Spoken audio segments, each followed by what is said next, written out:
तो नमस्कार, बेहद स्वागत भी करती हूँ और आपका बेहद सम्मान भी करती हूँ। सम्मान इसलिए कि आज मैं एक ऐसे टॉपिक पर बात करने वाली हूँ।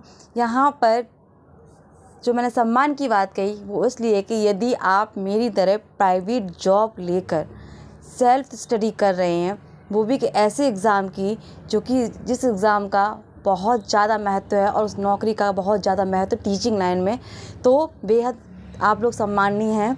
क्योंकि एक प्राइवेट जॉब करने के साथ साथ अपनी सेल्फ स्टडी करना, तैयारी करना बहुत बड़ी बात होती है, खासकर उन महिलाओं के लिए, उन बहनों के लिए जो मेरी तरह प्राइवेट जॉब भी कर रही हैं, घर भी संभाल रही हैं, प्लस बाहर के बहुत सारे काम और फिर खुद की पढ़ाई के लिए टाइम निकालना।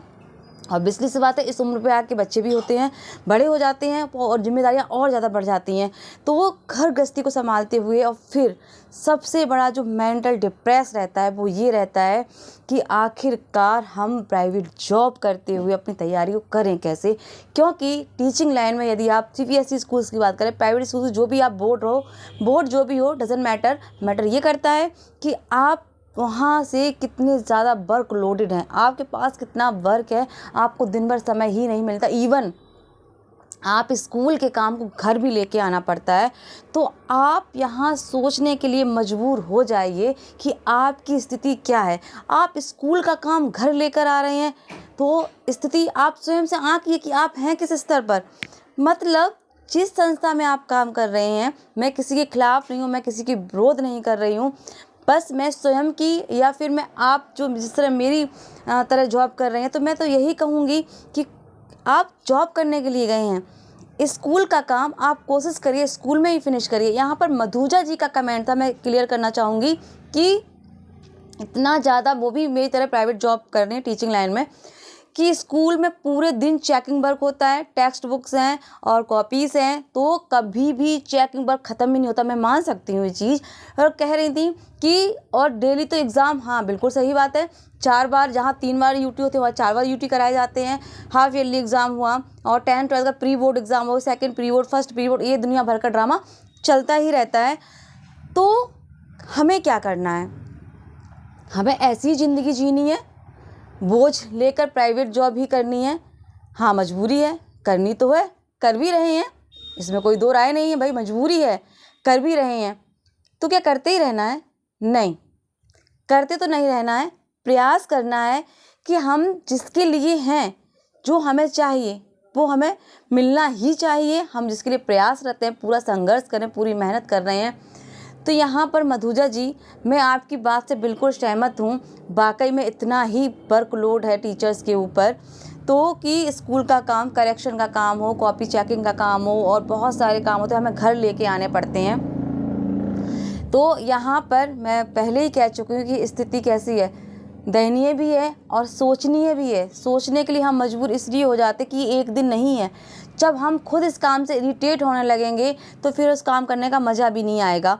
तो यहाँ पर हम इरिटेट हों उससे पहले हमें अपना रास्ता बदल देना चाहिए।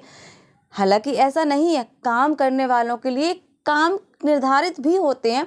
ऐसा नहीं है कि आप स्कूल का काम घर लेके आ रहे हैं, फिर घर का काम आप कब करें, कि घर गृहस्थी वाले हैं भाई। तो हम एक जॉब कर रहे हैं, आप समझ लीजिए 8 से 3 की, तो आप 8 से 3 में स्कूल में रखकर कुछ भी काम करवाइए, हम करेंगे क्योंकि हमारी मजबूरियां हैं, हम कर रहे हैं, आप मेरी मजबूरी का फ़ायदा अच्छे से उठा रही हैं। तो यहाँ पर कोशिश ये करिए मधुजा जी, स्कूल के काम को स्कूल में ही फिनिश करने की कोशिश करिए। मुझे लगता है घर लेके आएंगे, घर का माहौल ख़राब होगा, घर वाले कहेंगे कि आप तुम अपने स्कूल की कॉपी किताबों में ही लगी रहती हो, स्कूल का काम तो स्कूल घर में भी आके वही करने लगी हो, तो आप घर वालों को भी समय नहीं दे पाएंगी। तो वो वहाँ से क्लेशेस पैदा हो जाते हैं, बहुत ज़्यादा क्लेशेस हो जाते हैं कि बस यही काम बचा है, कोई काम ही नहीं है, फलाने का ताने दुनिया भर के मिलते हैं। तो एक तो हमें इससे बचना है, सोचना है। दूसरा ये कि इस तरह की ज़िंदगी बहुत ज़्यादा लंबी नहीं चलने वाली है, ये सच है। हो सकता है मेरी बातें किसी को ख़राब भी लगें, पर मुझे फ़र्क नहीं पड़ता, जो सच है मैं बोल रही हूँ। क्योंकि इस तरह की ज़िंदगी बहुत लंबी नहीं जाएगी। हाँ, हम जिस बैकग्राउंड से आते हैं, तो हमारा बैकग्राउंड तो यही है कि हमें कुछ ना कुछ तो करना ही है, बल्कि मतलब हम इन चीज़ों को बहुत लंबे समय तक भी नहीं ले जा सकते। हमें कुछ ऐसा करना है, हम जितना संघर्ष और मेहनत कर रहे हैं उसका हमें उसके अनुसार फल भी मिले, तो वो दिक्कतें थोड़ी कम हो जाती हैं।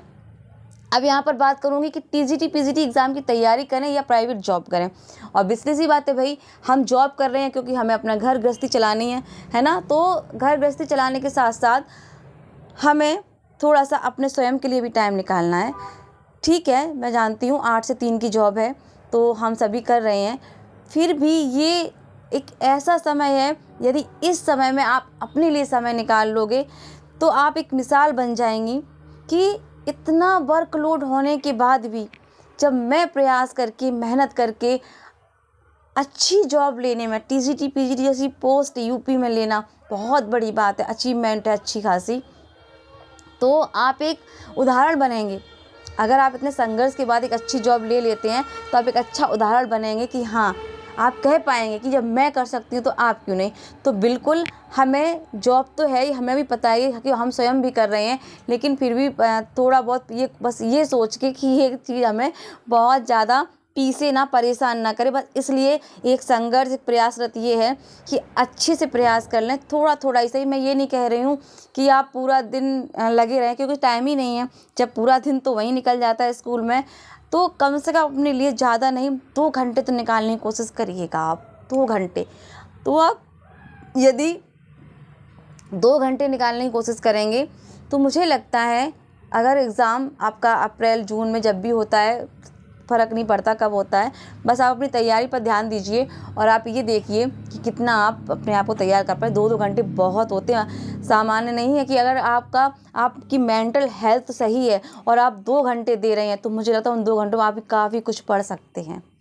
और मुझे लगता है मेंटल हेल्थ तभी सही हो पाएगी जब आप स्वयं के लिए सोचेंगे,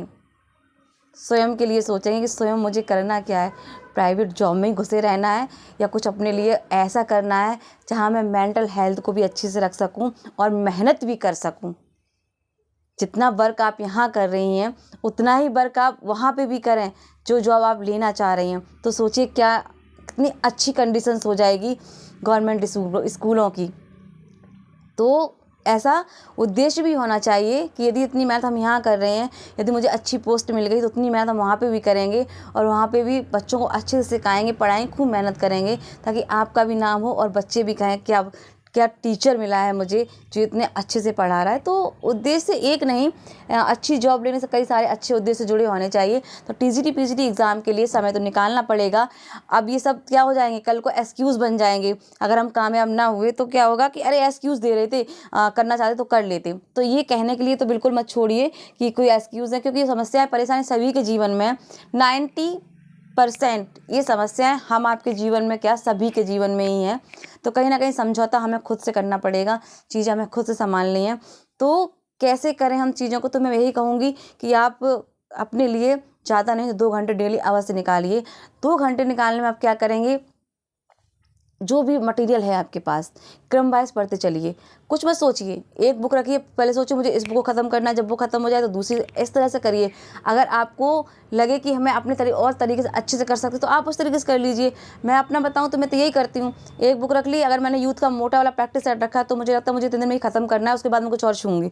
तो मैं इस तरीके से करती हूँ। फिर आपको जैसा ठीक लगे आप वैसे कर सकते हैं। तो ये बहुत बड़ा हमारी लाइफ का, हम जैसी बहनों का भी, कई भाई भी काफ़ी ऐसे हैं जो प्राइवेट जॉब में करते हुए बहुत ज़्यादा पिस रहे हैं और स्वयं के लिए टाइम नहीं निकाल पा रहे हैं। तो प्लीज़ अपने लिए टाइम निकालिए और सोचिए ज़रा कि हमें ऐसे ही करते रहना है या हमें मेंटल हेल्थ और फिज़िकल हेल्थ दोनों सही रखनी है, क्योंकि आज हम जो कर रहे हैं इसका असर हमारे बच्चों पर भी पड़ने वाला है।